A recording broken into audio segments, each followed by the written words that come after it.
My name is Michael Thompson, and I'm 32 years old.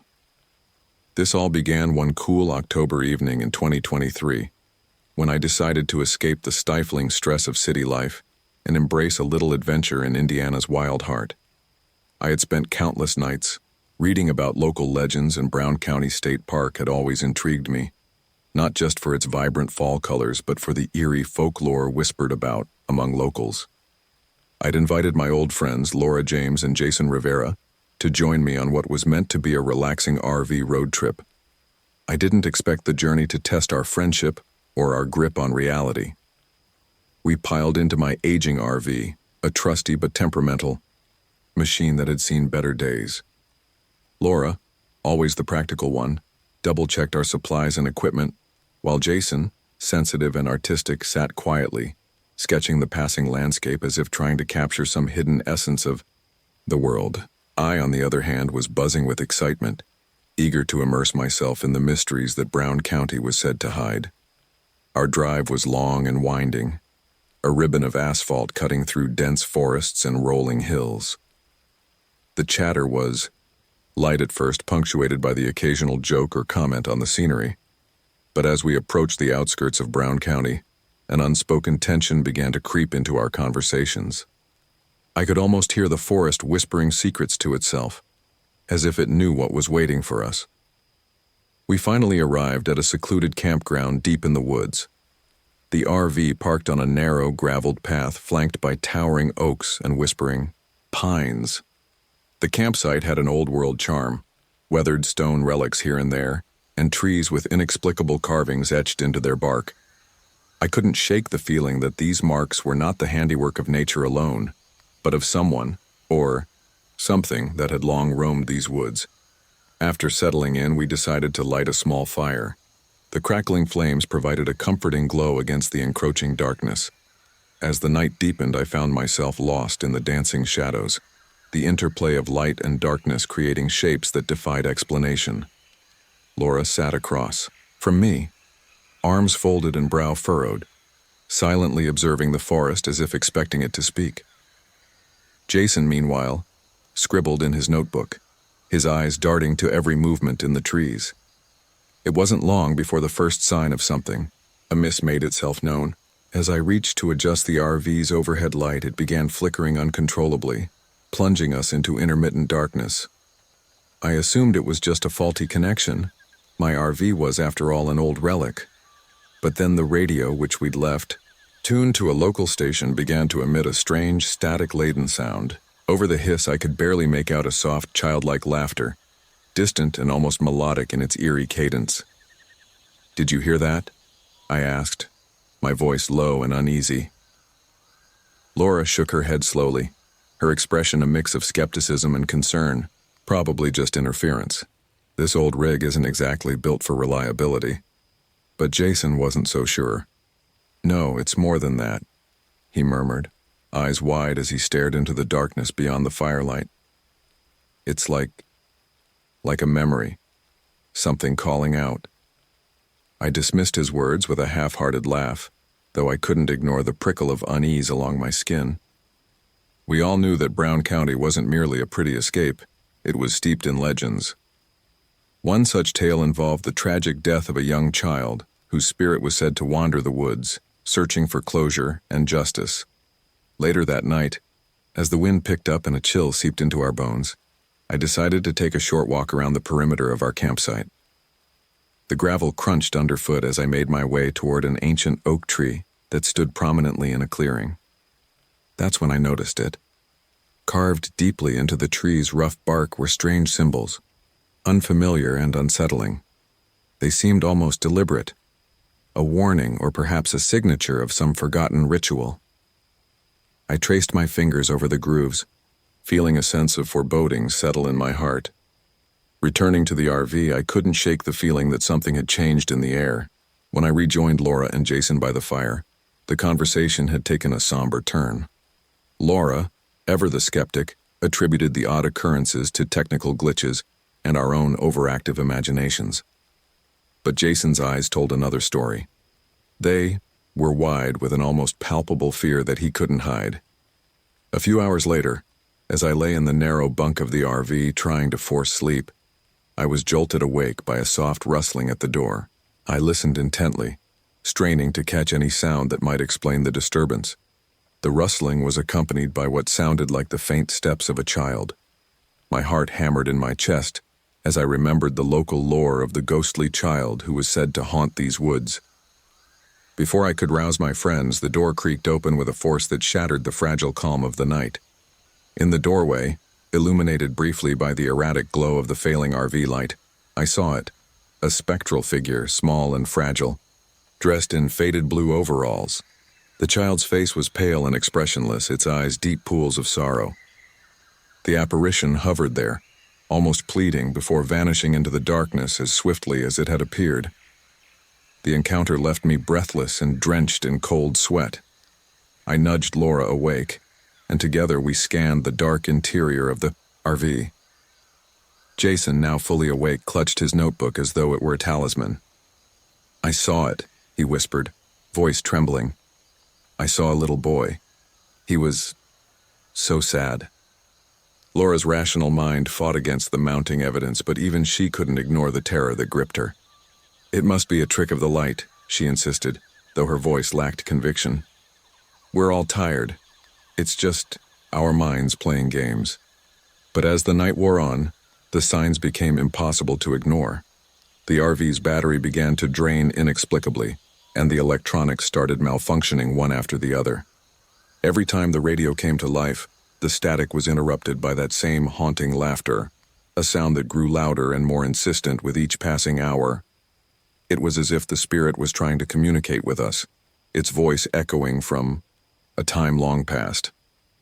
The uneasy silence was broken again by a violent crash, a loud, deliberate slam of the RV's door as if something or someone had tried to force its way inside. I leaped to my feet, adrenaline surging as Jason's panicked cry filled the cramped space. I rushed to the door, flinging it open, only to find nothing but the oppressive darkness of the forest beyond. The incident left us all shaken, our nerves frayed by the relentless onslaught of the inexplicable.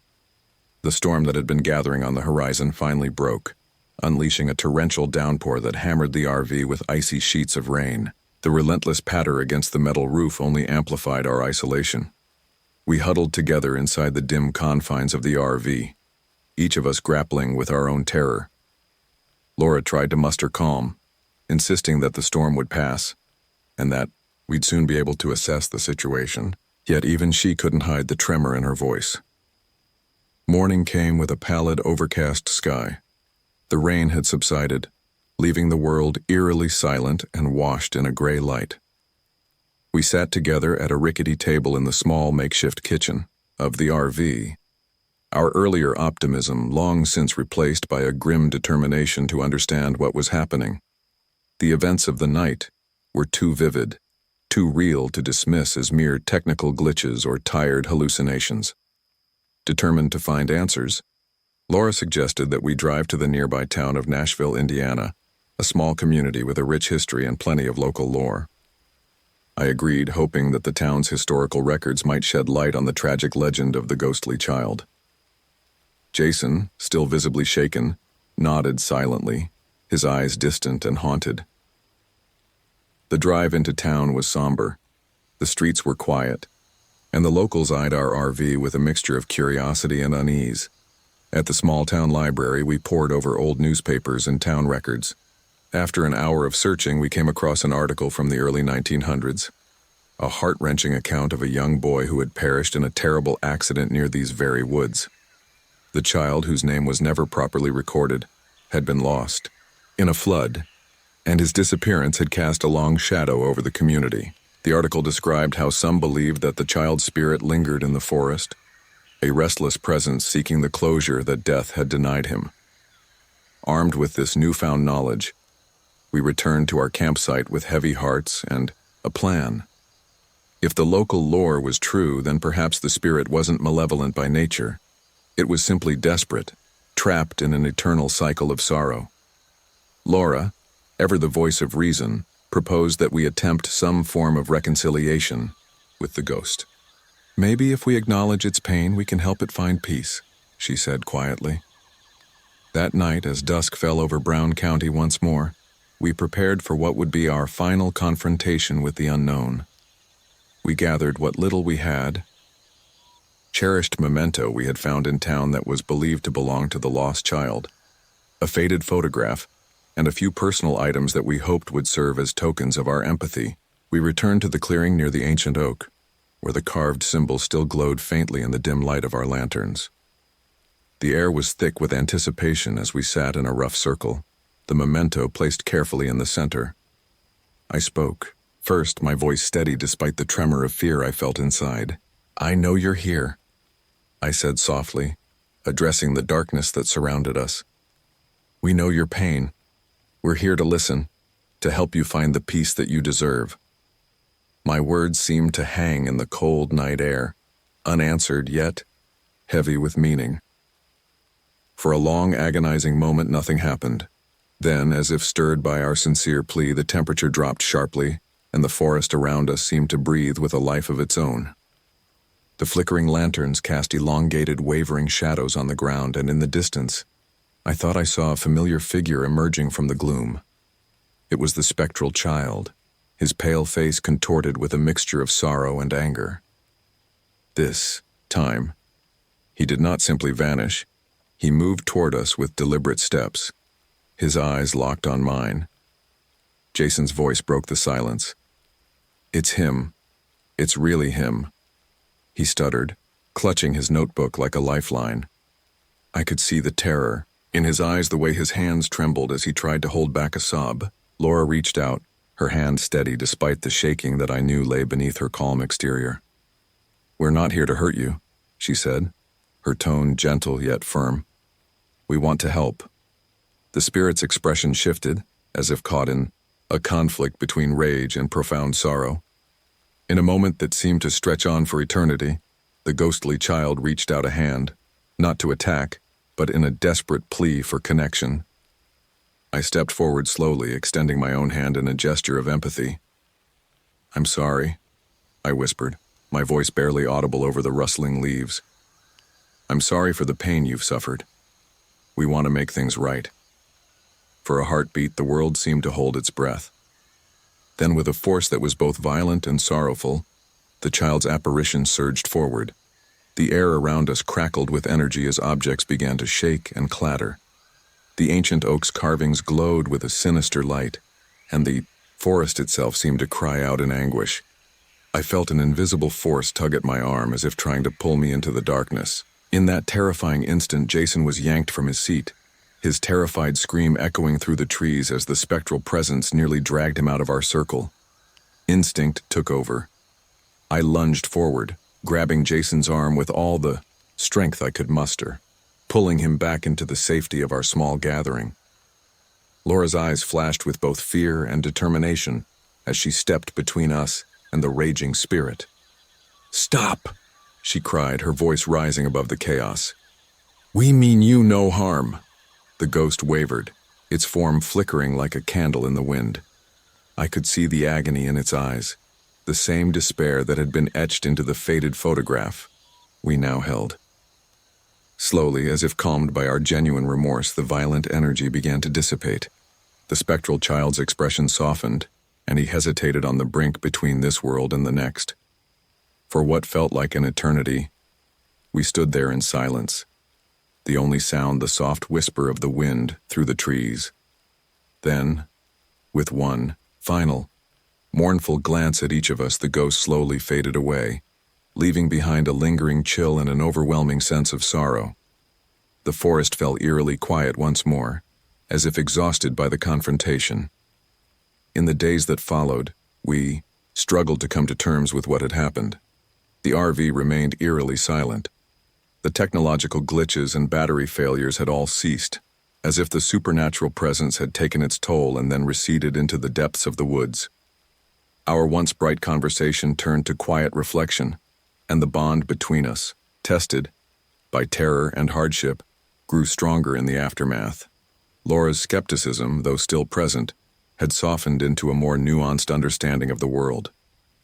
"Maybe not everything can be explained away by logic," she admitted one evening as we sat watching the sun set over the scarred horizon of Brown County. There's a part of this world that exists beyond our understanding, and sometimes it reaches out to us in ways we never expected. Jason, his anxiety tempered by the ordeal, began to incorporate the experience into his art. His sketches captured not just the haunting beauty of the forest, but the raw emotion of that night. The sorrow, the fear, and the fragile hope for redemption. He often spoke in hushed tones about the ghost, as if mentioning its name might summon it back, yet he found solace in the idea that we had helped it, even if only for a fleeting moment. As for me, I carried the memory of that encounter like a scar on my soul. I realized that the supernatural was not always a force of pure evil, but sometimes a desperate cry for help from those trapped between worlds. I continued my travels, though I never again sought the thrill of the unknown with such reckless abandon. Brown County had taught me that some legends were born from real pain, and that sometimes the only way to face a ghost was to acknowledge its suffering, and in doing so, perhaps offer it the peace it had long been denied. I still think back to that night in the woods with a mixture of awe and regret. I wonder if we truly helped the spirit find its closure, or if we merely postponed its inevitable return. The forest remains silent and watchful, its secrets guarded by ancient trees and forgotten carvings. And though the ghost has not reappeared, since that fateful confrontation, I know that the boundaries between our world and the next are thinner than we'd like to believe. Every time I pass through Indiana's back roads, I feel a subtle pull, a reminder of that encounter. I see the shifting shadows and hear the soft whispers of a child in the rustling leaves, and I know that somewhere, deep in the heart of Brown County, the spirit of a lost soul continues to wander, its presence as real and haunting as the legends that birthed it.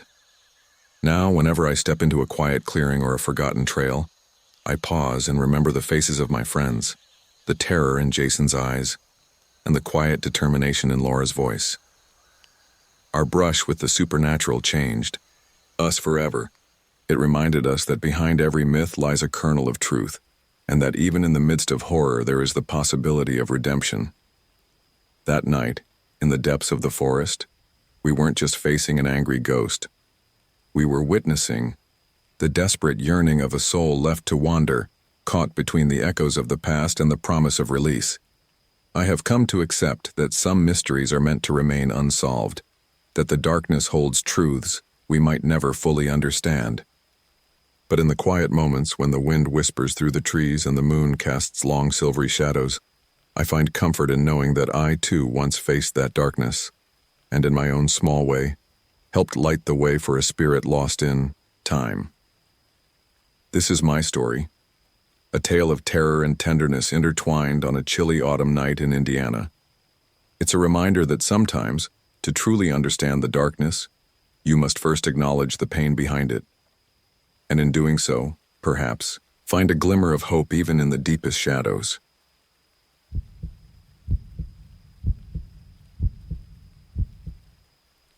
My name is Sam Everett, and I'm 45 years old. This all began in the fall of 2022, when I decided to leave behind the echoes of my past and embark on a solitary journey through Indiana. After losing my wife 2 years earlier, a loss that left an unfillable void and an ever-present weight of guilt, I felt compelled to search for solace in the rugged wilds of Hoosier National Forest.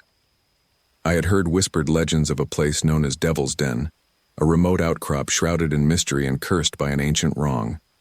They said that the land was haunted by the spirit of a witch betrayed by early settlers, her sorrow and rage forever etched into the very rocks.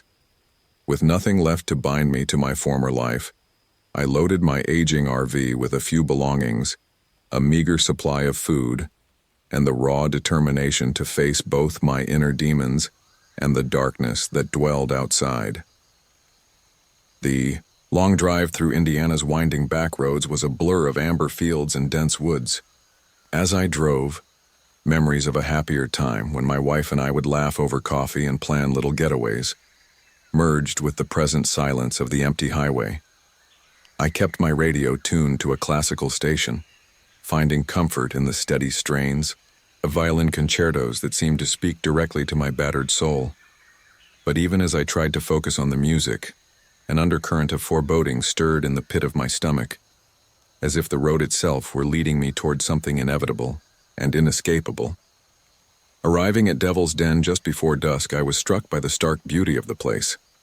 Jagged rock formations jutted out of the earth like ancient sentinels against a brooding sky. The wind carried an almost tangible chill, and the silence was so complete it seemed to muffle my thoughts. I parked the RV on a small, graveled clearing at the edge of the outcrop and set about establishing a temporary home. The RV's interior, though cramped, felt like a fragile sanctuary, a tiny island of warmth in a landscape dominated by desolation and a lingering sense of despair. That first night, as I sat by a small propane heater, I couldn't shake the feeling that I was being watched. The old RV had its quirks. The lights flickered sporadically, and the digital clock on the dashboard blinked erratically between numbers. I chalked it up to the age of the vehicle and my own jittery nerves. Yet as I lay in the narrow bed later that night, trying to force sleep amidst the constant creaks and groans of the RV settling into the cold ground, I caught a glimpse of something strange in the mirror by the door. For a split second, I saw a shape, an indistinct, fleeting outline that wasn't my own reflection. My heart pounded as I blinked, and the image dissolved into the darkness. The following morning, determined to shake off the eerie sensations of the previous night, I ventured out to explore the rocky terrain surrounding my campsite. The early light revealed a landscape that was both breathtaking and forbidding. I wandered along narrow paths between massive boulders, my footsteps echoing in the stillness. It wasn't long before I noticed something unusual on one of the larger stones, a series of strange symbols etched deep into the weathered surface. The carvings were intricate, their designs reminiscent of ancient runes and witchcraft rituals. I ran my fingers over the grooves, feeling a shiver crawl up my spine, as if I'd touched a piece of someone else's suffering. A sense of dread began to seep into my bones, mingling with a curious need to understand what these marks meant. Back at the RV, I tried to rationalize my growing unease. Perhaps these symbols were merely the work of vandals or local pranksters. But deep down, I sensed that they were tied to the dark history of Devil's Den, the very curse that had earned the place its ominous name. That evening, as the sun dipped low and shadows stretched across the rocky ground, I sat quietly in the RV, contemplating the legends I had read about. Stories of a witch who was wronged by settlers, her spirit bound to the land, flitted through my mind. I wondered if my arrival here was nothing more than a twist of fate, an opportunity to confront the spectral legacy that had haunted these parts for generations. As dusk fell, the temperature dropped sharply.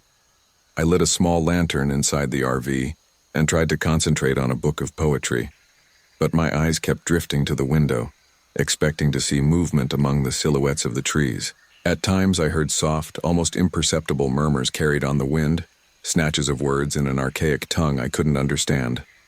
They were like the rustling of dead leaves, yet laden with a meaning that made my heart race. I told myself, it was the wind, nothing more, but deep inside I feared that the voices were not of this world. That night, the strange disturbances returned with a vengeance. In the early hours before dawn, I was abruptly awakened by a sound that made my blood run cold.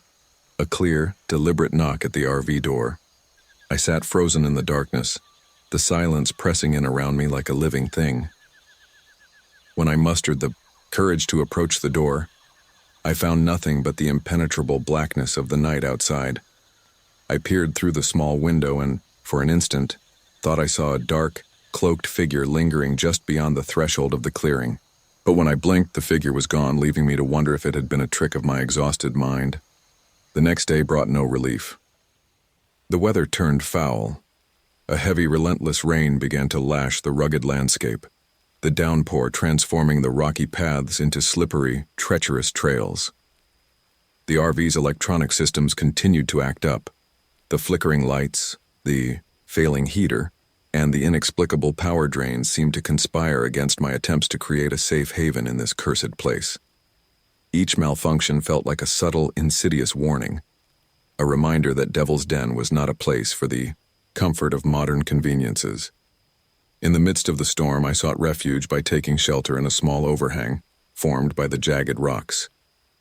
As I sat huddled against the cold, I couldn't help but feel that the wind carried more than just rain. It carried voices, hushed and mournful. There, in the lashing rain, I first encountered the full presence of the entity. The storm's fury was at its peak, and the sound of thunder drowned out my racing thoughts, but in the gaps between the claps, I distinctly heard a sorrowful murmur. It wasn't the howling of the wind, it was a voice, soft and laced with anguish, speaking words that I couldn't quite decipher. My skin crawled, and I pressed myself closer to the rough stone, wondering if this was the cursed witch's spirit, making itself known. That night I barely slept. Every creak of the RV, every gust of wind against the metal, set my nerves on edge. My dreams were haunted by visions of a dark figure, a cloaked presence with eyes that burned with an otherworldly light hovering near the edges of my vision. In these dreams, the figure spoke of betrayal and sorrow, its words echoing in a language I almost understood. I awoke drenched in sweat, the images lingering like a nightmare I couldn't escape. Days passed in a blur of disquiet and relentless rain. The supernatural disturbances grew bolder with each passing evening. I would sit in the dim light of the RV, reading old journals and historical accounts I'd found online about Devil's Den, trying to piece together the curse that seemed to grip the land. According to local lore, a witch, believed to have been a healer and wise woman, had been falsely accused and condemned by early settlers. Her death, a brutal execution under a moonless sky, had left a scar on the land so deep that her spirit could never rest. Instead, she was doomed to wander, her presence manifesting as a dark, sorrowful figure that both warned and cursed any who dared disturb her resting place. One particularly stormy night, as lightning illuminated the churning sky, I found myself unable to stay confined within the RV. Drawn by an inexplicable compulsion, I stepped out into the rain-soaked darkness, my feet splashing through muddy puddles as I approached a narrow trail that led deeper into Devil's Den. The wind howled around me, carrying with it a cacophony of whispered voices and the distant echoes of a lamenting cry. I clutched my jacket tightly around me, each step a battle against the overwhelming urge to turn back. Yet something compelled me to press onward. The trail led to a clearing where the rain seemed to fall in a heavy curtain, obscuring everything except the rough silhouettes of ancient rocks. It was here, amidst the relentless downpour, that I finally came face to face with the spectral figure. A dark, cloaked form emerged from behind a massive boulder, its features hidden in shadow. For a moment, time seemed to freeze. The figure stood motionless, and the only sound was the pounding of my heart in my ears. Then, with a voice that was barely audible over the storm, it spoke. The words were broken and sorrowful, laden with an ancient grief that resonated deep within me. You have come seeking solace, but you carry burdens, not of my making, the entity intoned, its tone a mixture of accusation and lament. I could not tell if it was speaking to me directly or to the land itself. In that moment, I realized that the spirit was not merely a passive presence, it was a force that mirrored my own inner torment. The witch's ghost seemed to see my guilt, my unresolved sorrow over the loss of my wife, and in its spectral eyes, I sensed a reflection of my own pain. Over the following days, the presence of the entity grew more insistent. At dusk, I would hear the sound of soft footsteps approaching the RV, and often, when I glanced out of the rain-streaked windows, I would catch sight of the cloaked figure lurking just at the edge of the clearing.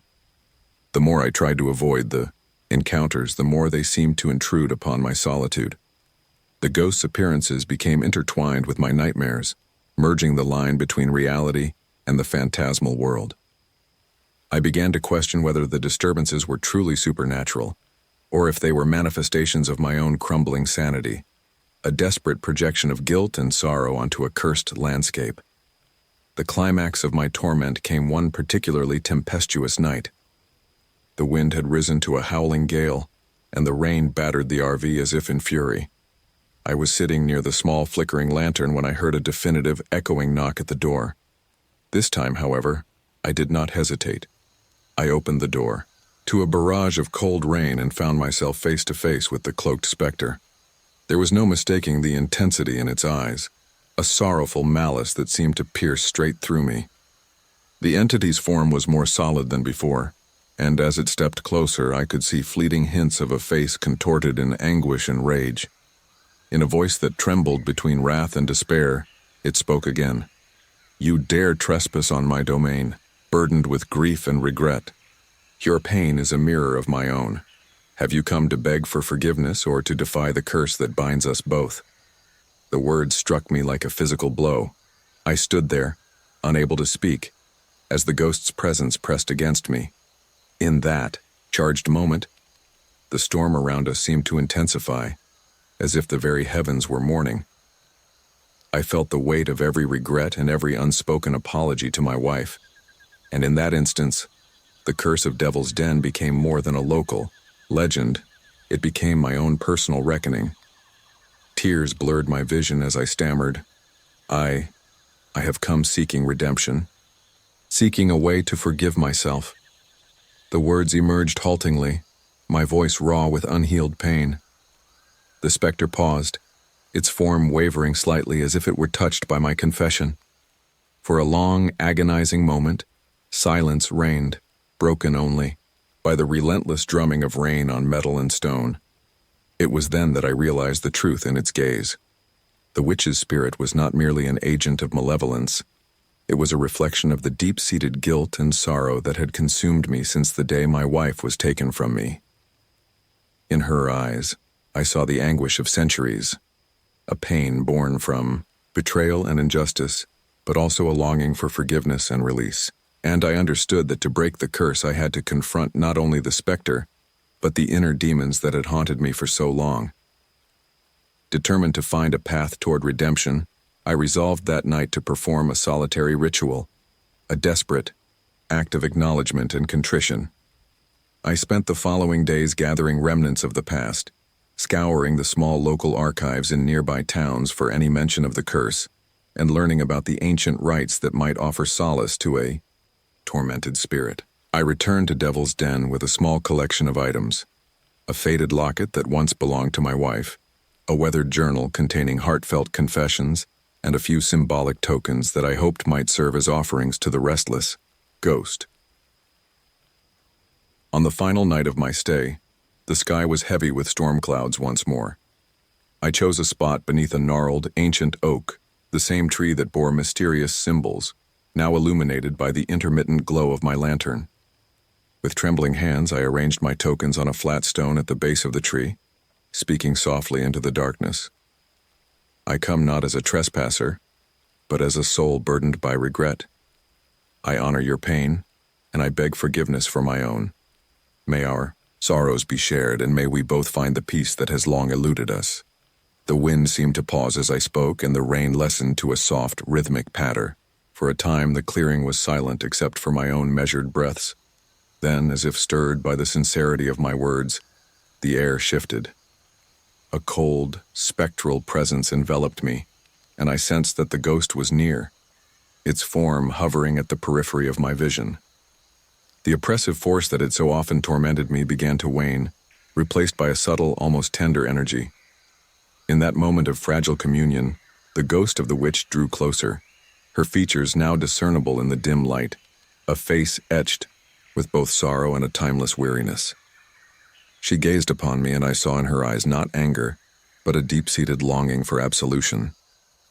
Her voice, softer this time, whispered, "Your pain has been heard, your grief acknowledged. Perhaps there is a way for us to let go." For what felt like an eternity, we stood there in a silent exchange, a conversation between two wounded souls bound by the curse of Devil's Den. I felt the burden of my guilt lighten ever so slightly, as if the act of sharing my sorrow had opened a narrow window of redemption. The spectral figure slowly receded into the shadows, leaving behind an ambiguous farewell, a promise or a warning that the curse was not entirely lifted but transformed by our shared confession. In the days that followed, the disturbances that had plagued my every moment gradually subsided. The RV's electronics stabilized, The flickering lights no longer danced with ominous intent, and the oppressive chill in the air lifted as if the land itself had exhaled a long-held breath. Yet, the memory of those harrowing nights remained, indelibly imprinted on my soul. I knew that Devil's Den would forever be a part of me, a place where I had come face to face with my deepest regrets and, in doing so, discovered a fragile hope for forgiveness. As I prepared to leave that cursed place behind, I took one last look at the rocky outcrop bathed in the subdued light of early dawn. I felt no triumph or definitive resolution, only a solemn understanding that some wounds never fully heal. The specter of the witch had not vanished entirely. It lingered in the corners of my mind, a reminder that the interplay between grief and the supernatural is as complex and enduring as the passage of time. Driving away in my RV along the rain-washed roads, I carried with me the bittersweet realization that the journey toward redemption is never truly complete. My loss remained, a scar that time could only dull but never erase. Yet, in confronting the ghost of Devil's Den and the shadow of my own guilt, I had taken the first tentative step toward reconciling with my past. The curse that bound this land, and in many ways bound me, had been softened by an act of empathy, an acknowledgement of shared sorrow. Now, whenever I travel through Indiana's winding backroads, I pause for a moment to listen for the faint whispers of the wind, to feel the subtle pull of memories both personal and ancient. I know that somewhere, in the quiet spaces between night and dawn, the spirit of that long-forgotten witch still roams, a spectral echo of a time when injustice and grief were interwoven with the fabric of the land. And though I may never fully escape the shadows of my past, I have learned that redemption, like the shifting light on the rocky cliffs of Devil's Den, is a transient and fragile thing, beautiful, elusive, and always just out of reach. This is my truth, a journey marked by loss, haunted by regret, and ultimately defined by the quiet courage it takes to confront both the supernatural and the inner demons that keep us tethered to our past. In the solitude of Devil's Den, beneath a storm-racked sky and amid the whisper of ancient curses, I found a measure of peace, however fleeting it may be. And as I continue along the uncertain path of life, I carry with me the memory of that night, a reminder that sometimes the greatest battles are fought not against forces beyond our control, but within the depths of our own wounded hearts.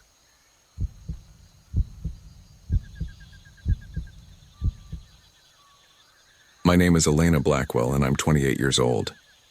This all happened in the summer of 2021, when I decided to flee the suffocating chaos of city life and search for a spark of inspiration in the quiet solitude of Indiana's backroads.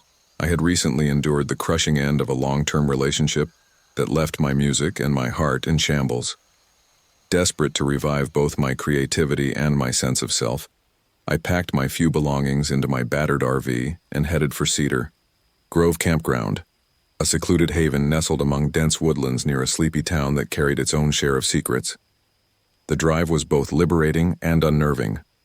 I watched the urban skyline recede behind me, replaced by stretches of meandering country roads lined with towering trees and fields bathed in golden sunlight.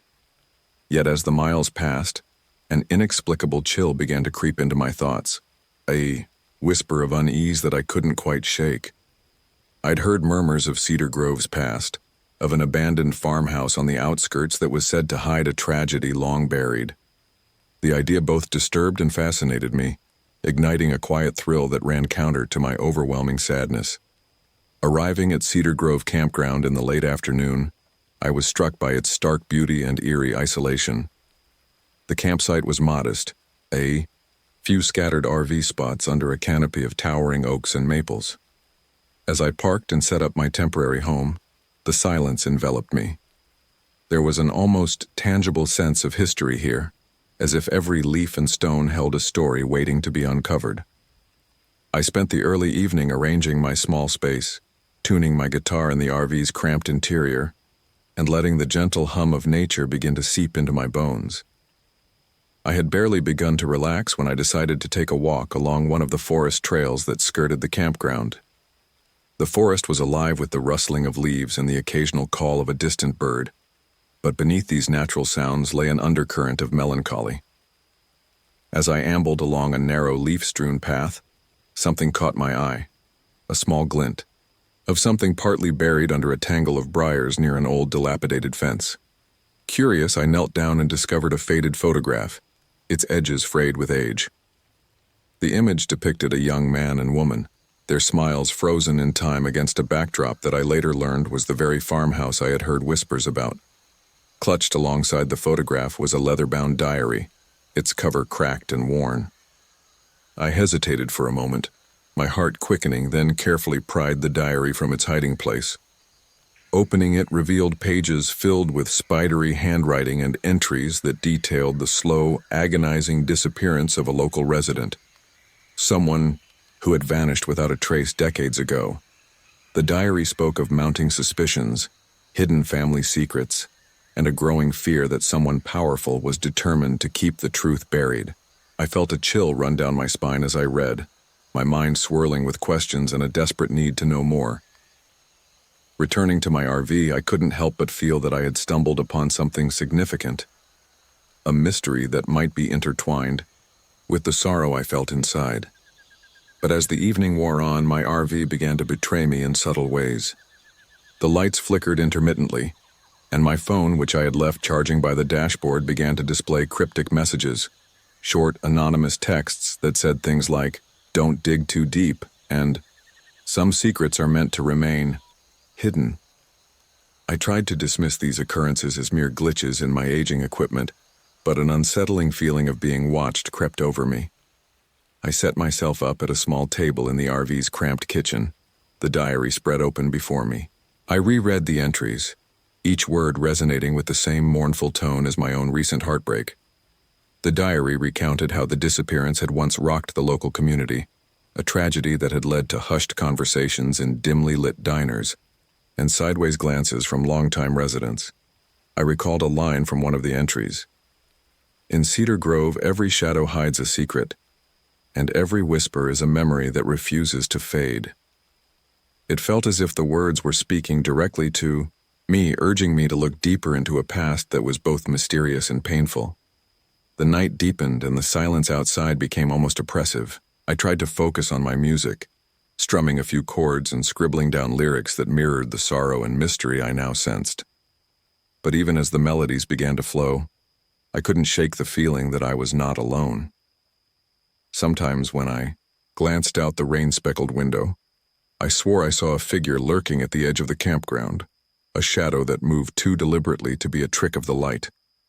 My imagination, fueled by both the diary's revelations and my own inner turmoil, started to weave a tapestry of suspicion and dread. The next day I resolved to learn more about the abandoned farmhouse and the tragic disappearance documented in the diary. I packed my camera, a notepad, and the diary itself, then set off on a hike through the forest. The path was overgrown and unmarked, hinting that few had ventured here in years. As I walked, the woods seemed to whisper around me, rustling with secrets of the past.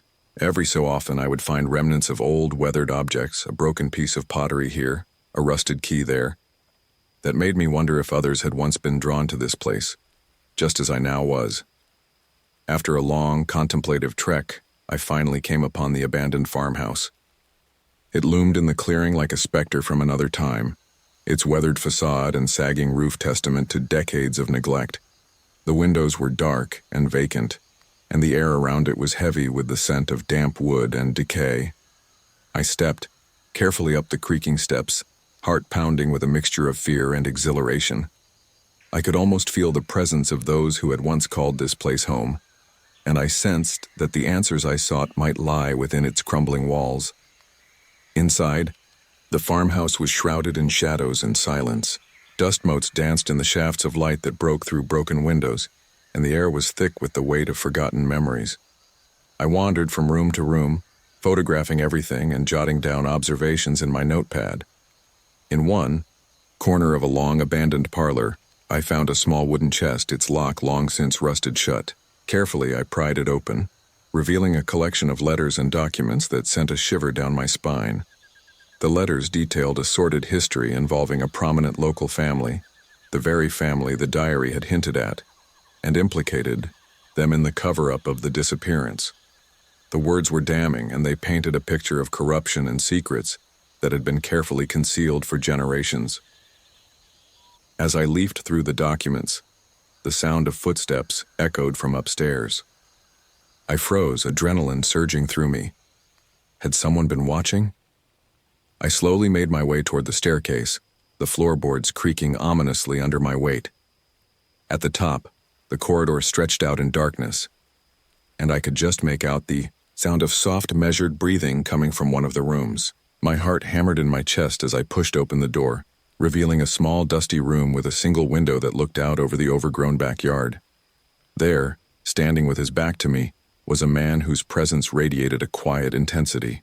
He was dressed simply, his features weathered and somber, and his eyes, dark and unyielding, met mine with a mix of resignation and defiance.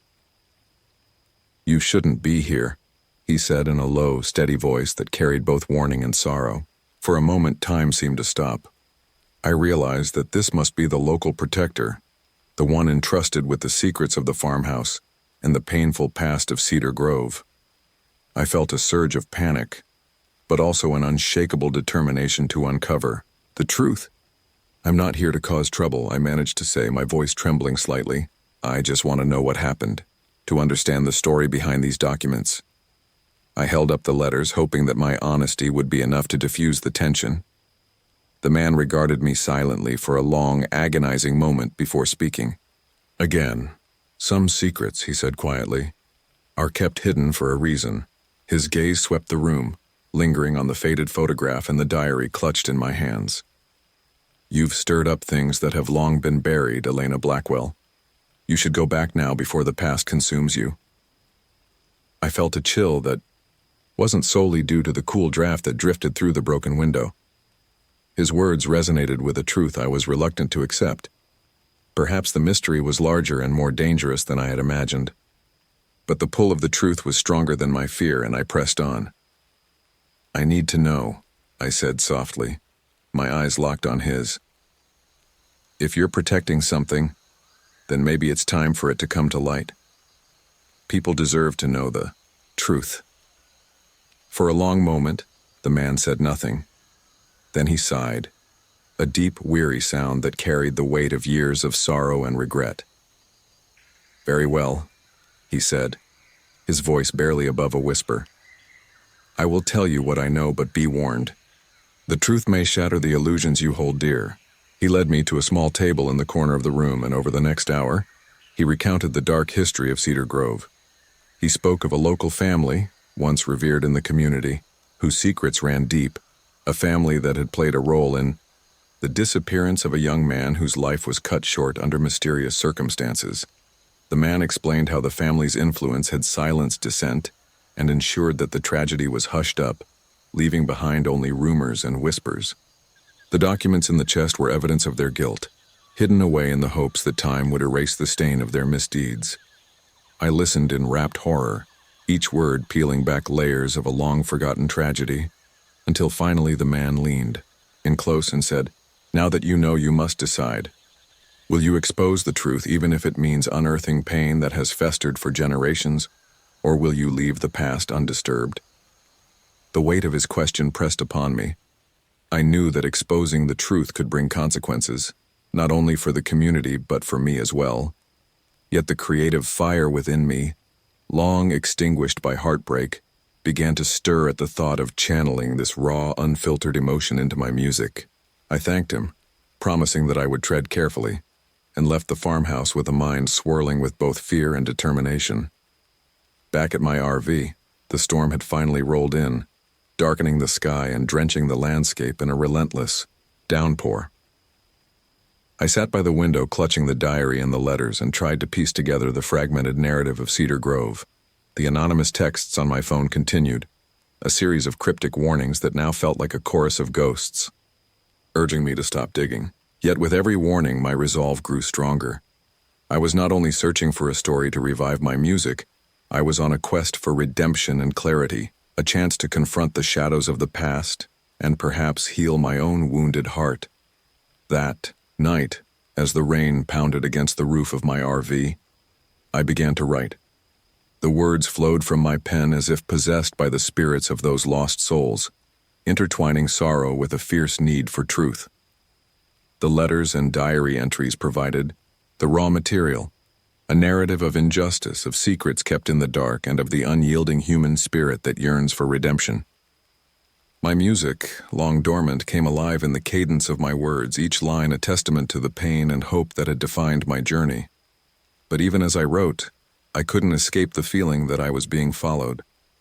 At first, it was only fleeting, an impression of movement at the edge of my vision, a whisper of a footstep in the drenched night.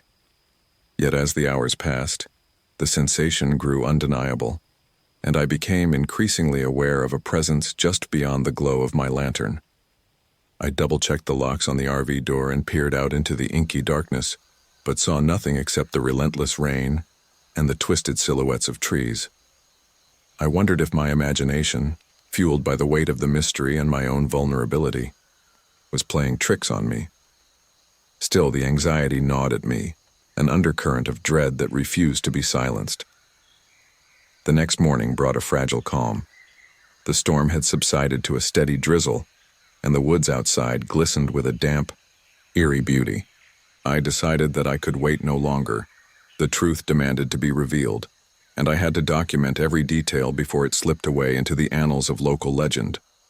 I reviewed the documents again, determined to compile all the evidence I had gathered. The faded photograph, the diary entries, and the letters painted a damning picture of a cover-up that had lasted for decades.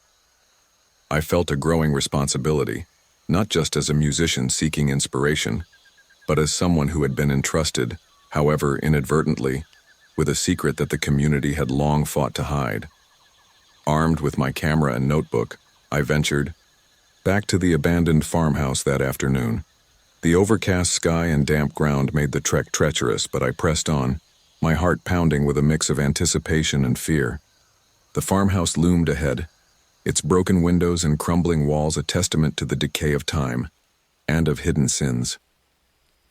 I stepped inside once more, retracing my steps to the room where I had encountered the local protector.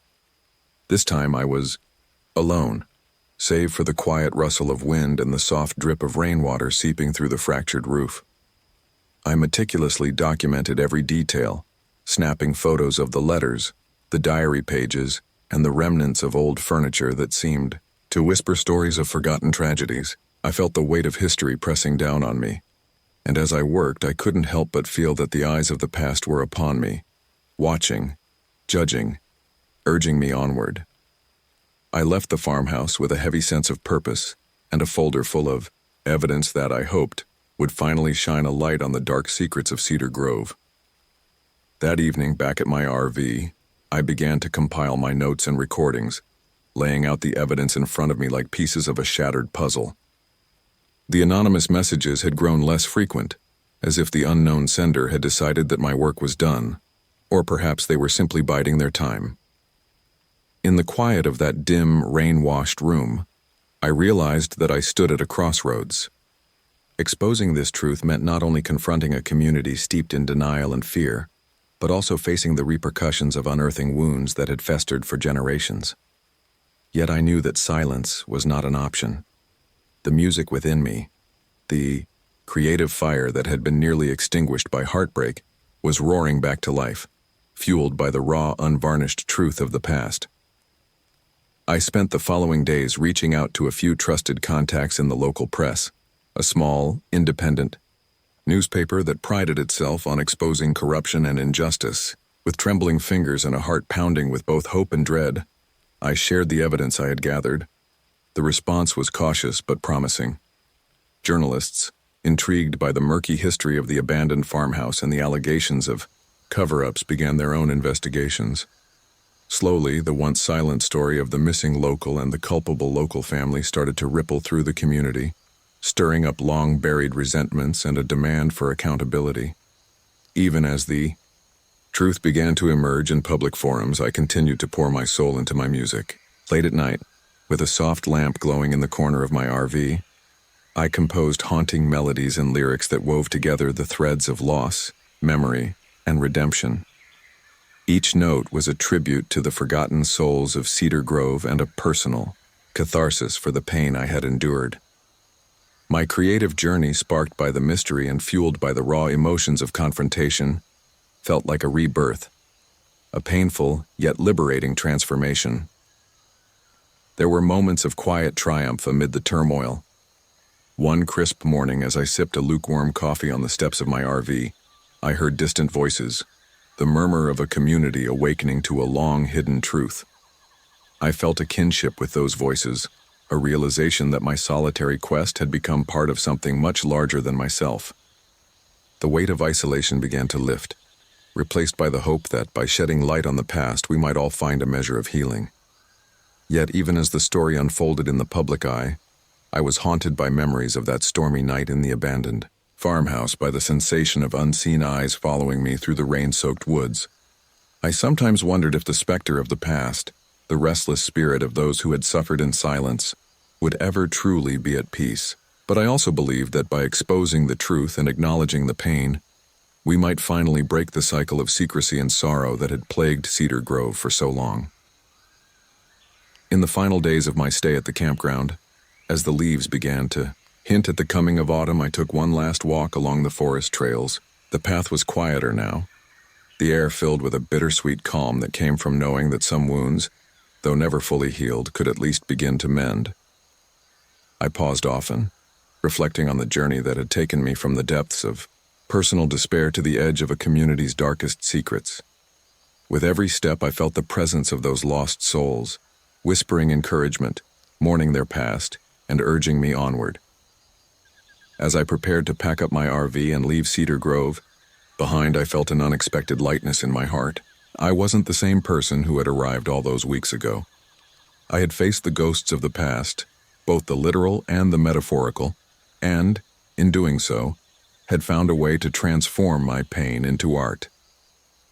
My latest song, a haunting melody of loss and redemption, was nearly complete, and I knew it would carry the weight of everything I had experienced. It was a tribute to the hidden stories of Cedar Grove, a testament to the courage it takes to confront the truth, and a personal anthem for anyone who has ever felt lost in the shadows of their own past. Driving away from Cedar Grove Campground, on that final day, the sun broke through a clearing in the clouds, casting long golden rays over the quiet landscape. I glanced in the rearview mirror at the fading outline of the campground, a place that had been both a refuge and a crucible. The journey ahead was uncertain, but I carried with me the knowledge that sometimes the most painful truths lead to the greatest forms of healing.